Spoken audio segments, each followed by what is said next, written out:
dapat na malaman tayo'y kanyang lahat, tayong lahat kanila lang, lahat tayo'y bayan niya, kabilang sa kanyang kawan. Amen?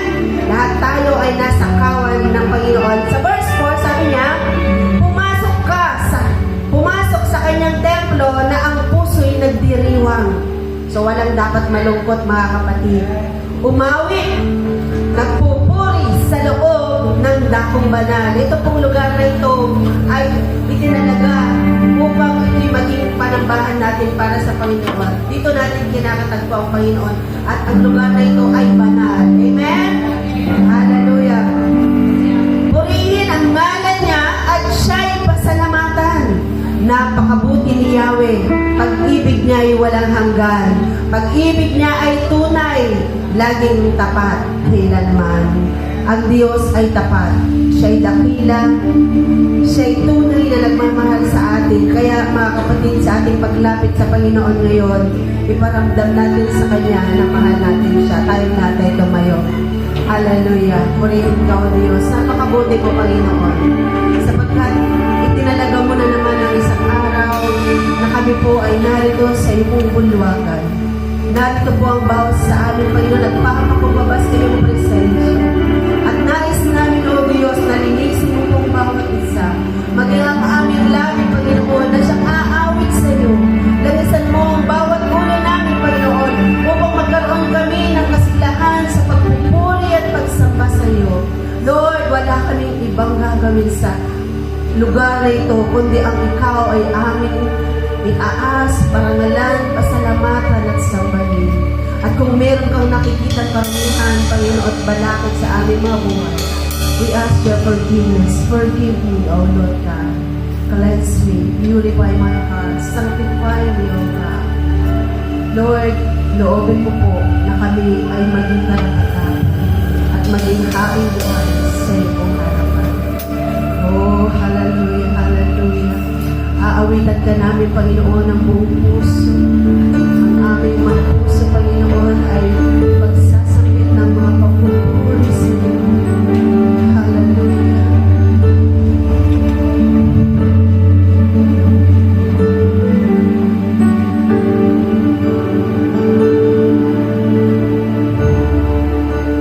Ako sa'yo'y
makapangyarihan sa lahat. Pinupuri ka namin, Ama, at pinapasalamatan sa umaga na ito, Panginoon. Lumalapit po kami, Panginoon, sa iyong harapan ng may kapakumbabaan, O Lord. Ama, kung may nakikita ka pong karumihan sa aming mga puso, sa aming mga pagkakamali sa mga nagdaang araw, O Lord God, patawarin mo po kami, O Lord God. Linisin mo po kami, Panginoon, ayon sa iyong nais, O Lord God. Salamat po, O Lord God. Salamat po sa iyong salita, Panginoon, na ang sabi mo, sino mang lumalapit sa iyo ay hindi mo tinatapon. Kaya nakakatiyak kami, Panginoon, na ngayong araw na ito ay karapat-dapat po kami sa iyong harapan, O Lord God. Nais po namin makasamba sa iyo sa Espiritu at sa katotohanan, O Lord God. Inaanyayahan namin ang iyong Santong Espiritu na siyang manguna sa bawat isa sa amin, O Lord, upang ang aming pagsamba, ang aming pagtaas ng kamay, ang aming pag-iiyak, O Lord God, ay nakakapagbigay, Lord, at kapuri sa iyo, O Lord God. Pagkakamatan ka namin, O Lord God, sa mga bagay na nagbibigay lugod sa iyo, O Lord God. Salamat po, Panginoon. Salamat sa bawat isa na narito, na inuna ka nila sa kanilang mga buhay, O Lord God. Lord, parangalan mo sila, Panginoon, pagkat inuna ka nila, O Lord. Salamat po, Panginoon. Nawa ang bawat gagawin namin, O Lord God, mula umpisa hanggang sa matapos ang gawain nito, at tagumpayan ang siyang inaangkin namin, Panginoon, pagkat ikaw ang kasama namin, O Lord God. Sa aming pag-aawitan, Panginoon, naway maparangalan ka namin. Sa aming pagtaas ng kamay, Panginoon, naway malugod ka, O Lord God. Wala kami ibang gagawin kundi ang magpuri, magpasalamat sa iyo, pagkat ikaw ay banal, Panginoon. Salamat po sa iyo, Lord, ang makulit na nagparangalan sa pangalan ni Jesus. Amen.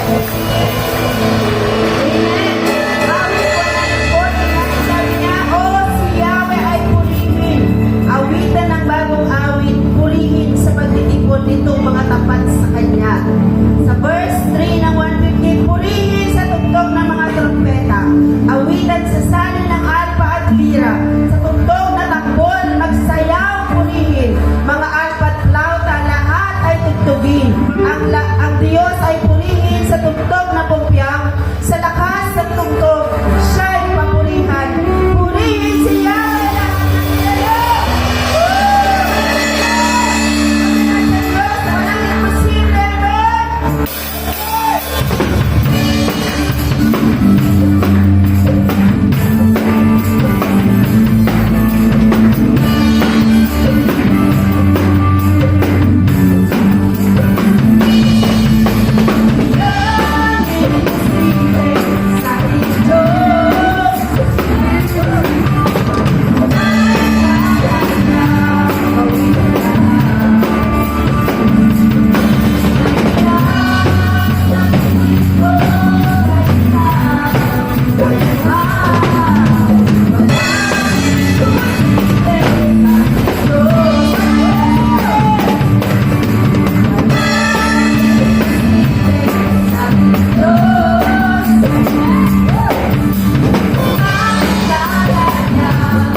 Nanangako sa amin, hindi mo kami iiwan ni pababayaan.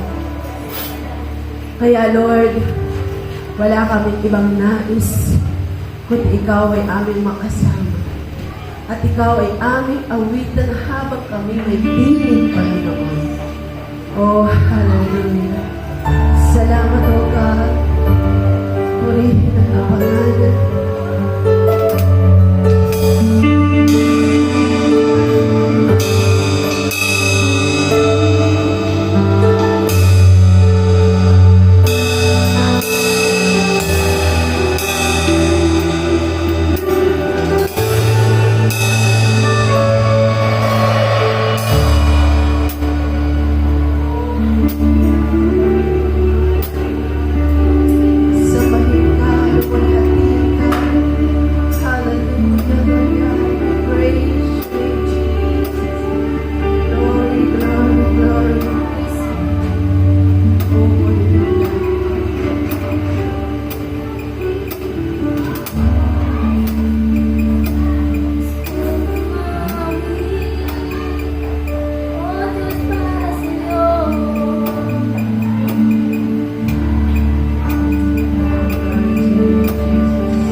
pagsampo. Ngunit patuloy ka namin itataas, Panginoon, sa lahat po ng aming gagawin. Sa umagang ito, Panginoon, ang bulwagang ito ay patuloy na magbibigay papuri sa iyo. Sa iyo po ang kaluwalhatian at karangalan sa pangalan ng aming Diyos na buhay. In Jesus' name, everybody say, Amen! Thank you, Jesus.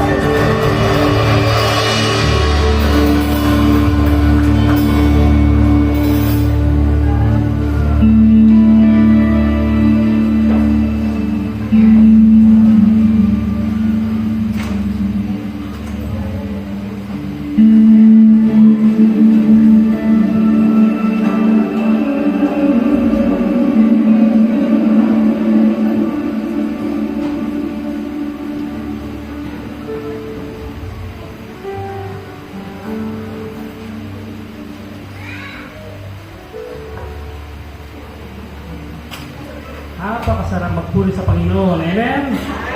Alam niyo po mga kapatid, kapag tayo po ay magpuri sa Panginoon, nabibigyan po spiritual. Parang yung spiritual, ang spiritual, hindi natin na may palungan sa bawat, parang nag-uusap po sila. Nagkaroon ng pagsamba natin, may patuturo po sa atin na habang nag-worship po tayo, nakikita po niya na kasama po natin mga angels of God, may kasama, bumaba ito sa ating bulwag at kasama po natin nagpo-pose. Kaya, tunay nga po na isang privilege sa atin, mga Kristiyano na tayo po ay laging nagpupuri sa atin. At ngayon po tayo naman po ay dumako sa pagbibigay. Amen. Praise God at mga excited na po tayo magbigay sa Panginoon. Pero bago po tayo magbigay, atin muna tingnan, mabasahin ng aklat ng Kawikaan chapter 18 verse 16. Pakita po nga lahat at nakita natin lahat.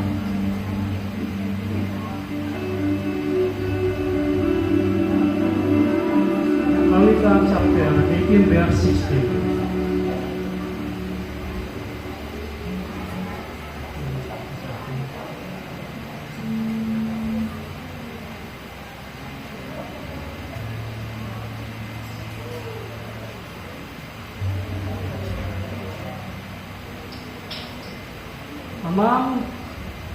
Among gift, make it room for him and bring him before great men. Proverbs 18 verse 18. Amen. At basahin ko rin po sa Tagalog.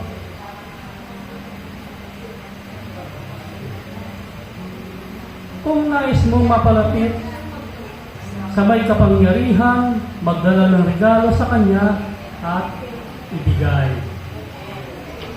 Kung nais ng tao na mapalapit sa may kapangyarihan, magbigay na regalo at sa kanya ibigay pang lalo pa siyang mapalapit. Kaya hindi po tayo mga Kristiyano, kung nais po natin mapalapit sa Panginoon, lagi po tayo nagdadala sa Kanya. Pagsamba, pag-awit, panalangin, at yan din po sa pagbibigay. Alam niyo po mga kapatid, sa pagbibigay po, hindi na po tayo nagbigay, kundi inilalapit po natin, sa ating pagbibigay, inilalapit po natin ng ating mga kabuhayan, mga resources ng ating mga kabuhayan upang lalo pang pagpalain ng Panginoon. At yan po ay pinapatotoo sa Biblia. Hindi po ba? Kaya tayo po mga Kristiyano, kapag nagbibigay po tayo, dapat po yung may dala.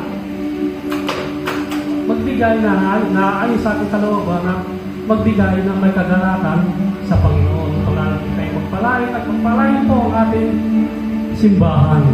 Upang at dahil lang naniniwala po tayo ng lahat ng ating mga ibinibigay ay para sa ikapapuri ng Panginoon. Amen? Hindi na sipo. Tayo na po ay masaya magbigay sa Panginoon.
Hallelujah. Dakilang Diyos na makapangyarihan sa lahat. Muling Panginoon, kayo pinagpapasalamat sa iyong kabutihan at sa oras nito, Panginoon. Nagkaroon po ng pagkakataon ng iyong mga anak na makapaghandog sa iyo, God. Salamat, Panginoon, sa buhay ng bawat isa. At salamat, Panginoon, sa pagpapala mo na patuloy na pinaparanas mo sa amin. Kaya naman, O God, ang dalangin ko sa mga kalog nito, dalangin ko, Panginoon, ang magamit ito sa iyong kalawalatiya. Naniniwala po kami, Panginoon, sa aming kapatid na siyang nag-ahandle nito. Tanging sa kabutihan, Panginoon, tanging sa kaluluhatin ng pangalan ang magagamit sa mga pera ng aming aling. Dalangin ko, Panginoon, na lahat ng aming kabuhayan, ng Panginoon, ang aming pinagkakitaan. Lord God, dalangin ko na patuloy mo i-bless nito, lalo-lalo ng Panginoon, ang mga kapatid. Nagtatrabaho, Panginoon, dakilang Diyos, dalangin ko na pamuhay siya na patuloy na ipagkalog sa kanila, O God. At maging, Panginoon, sa aming mga kapatid na may mga tangiang, Panginoon, dakilang Diyos, dalangin, Panginoon, na patuloy na mag-prosper to. At dumubuli mo, Panginoon, ng kanilang kinikita sa kabuhay at maging, Panginoon, sa mga tao na may mga alaga, Panginoon, dalangin Diyos, o bumayaan ng mga alaga, Panginoon, mga ayupan, o mga at ang business, Panginoon, hayaan, Panginoon, na ito ay mahigong wala nakaway na Panginoon, patuloy ang iyong pagpapala ay marinasa ng bawat isa. At yun ang Diyos, maraming salamat. Purihin ka sa bayin sa pangalan sa iyo. Aming Panginoong Yesus. Amen.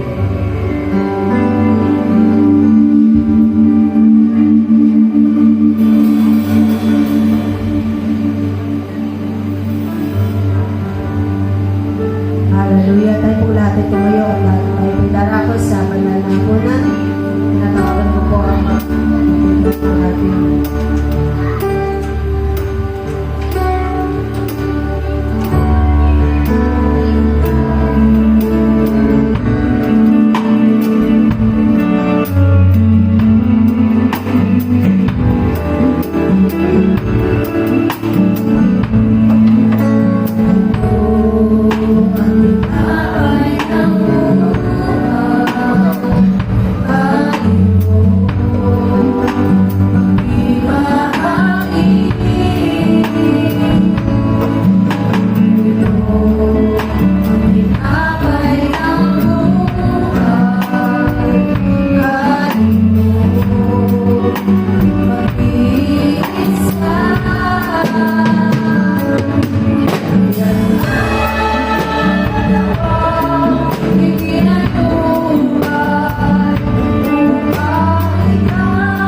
nakasulat sa 1 Corinthians chapter 11.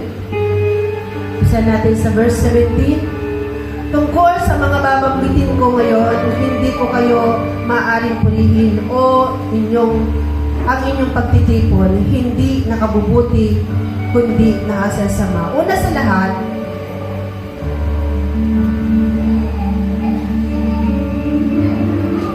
nabalitaan kong kayo'y nagpapangkat-pangkat sa inyong pagtitipon at ako'y naniniwalang may katotohanan iyon.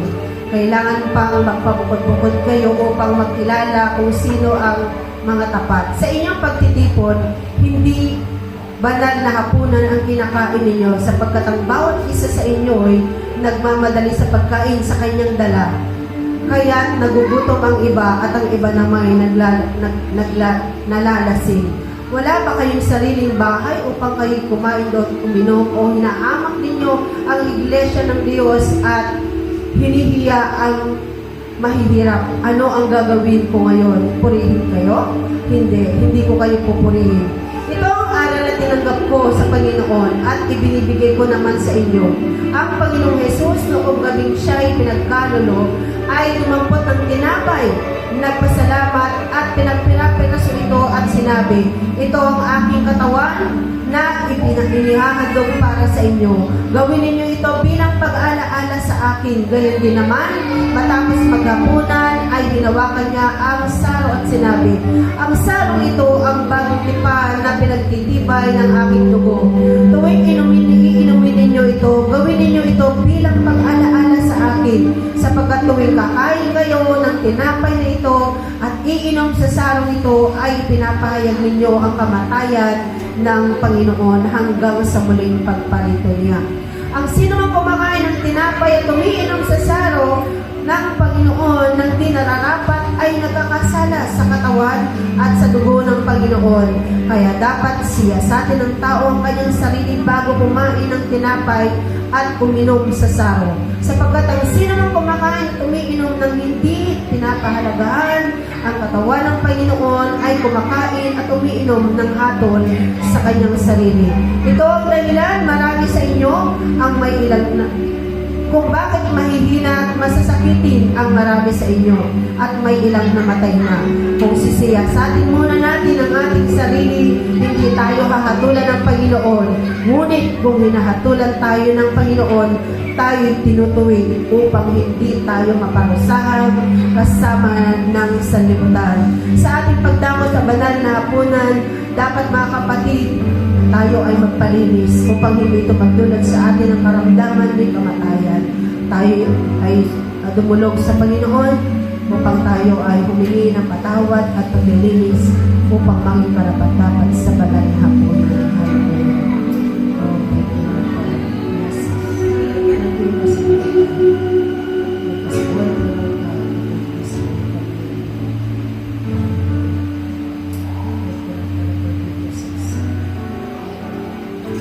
Ating taas ang tinapay na ito na sinusumbulahan ng banal na katawan ng Panginoon.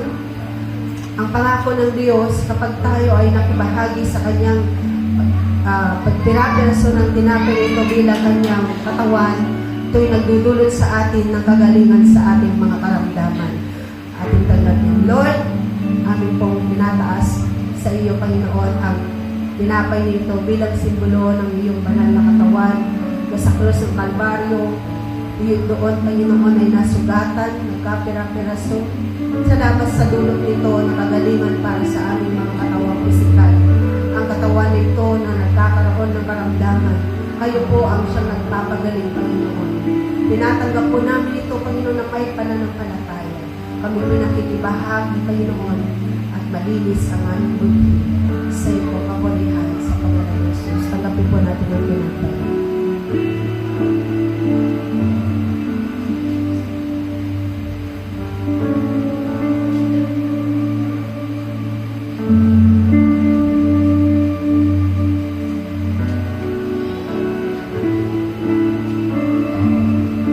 Muli gunuhan niya ang kopa. Ito ay sinisimbolohan ng banal na dugo ng ating Panginoon. Ang dugo ng Panginoong Jesucristo na nabubuhos sa krus ng Kalbaryo.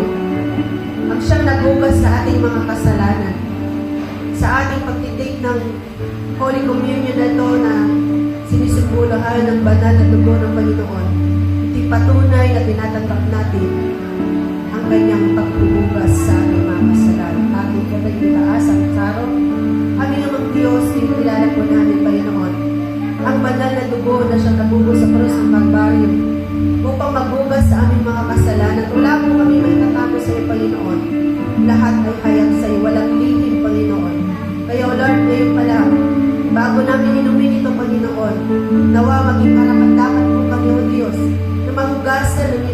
iyong dugo.